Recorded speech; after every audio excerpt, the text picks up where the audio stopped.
土豆这个惊人的做法彻底征服了我，简直被香迷糊了，我每天都想吃。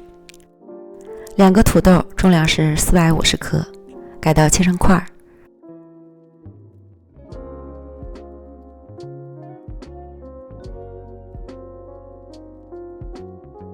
放入锅里蒸熟。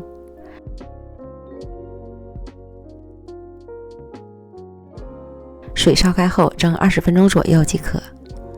25克黄油，融化至可以流动的状态，加入2克盐，5克蒜末，搅匀备用。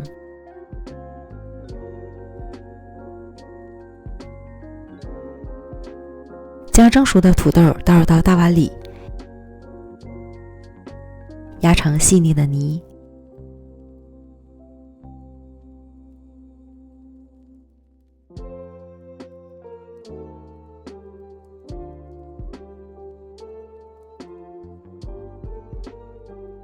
然后加入1克胡椒粉、1克辣椒粉、3克盐，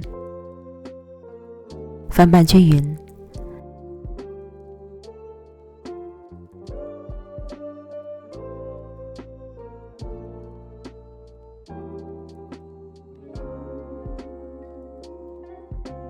再根据土豆泥的含水量，加入25到30克左右的玉米淀粉，再次翻拌均匀。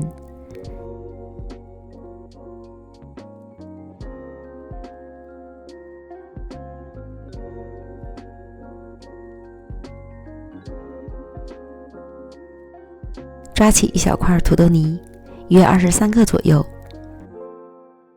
滚成圆球。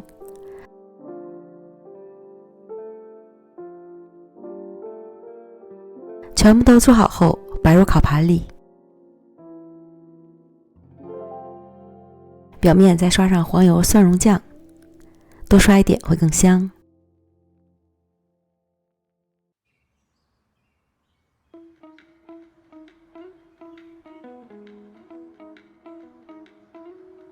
再厚厚的撒上一层芝士碎，差不多有100克左右。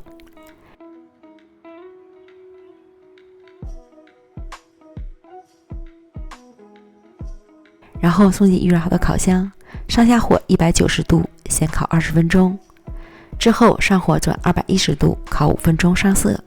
时间和温度根据自家烤箱的脾气来调整，烤至表面上色满意即可出炉。取出来再撒一些罗勒碎蒸香，开吃。蒜香芝士土豆球，带着长长的拉丝，一口一个，简直被香迷糊了。吃过一次就上瘾了，推荐朋友们一定要试试。感谢您的观看，我们下期视频见，拜拜。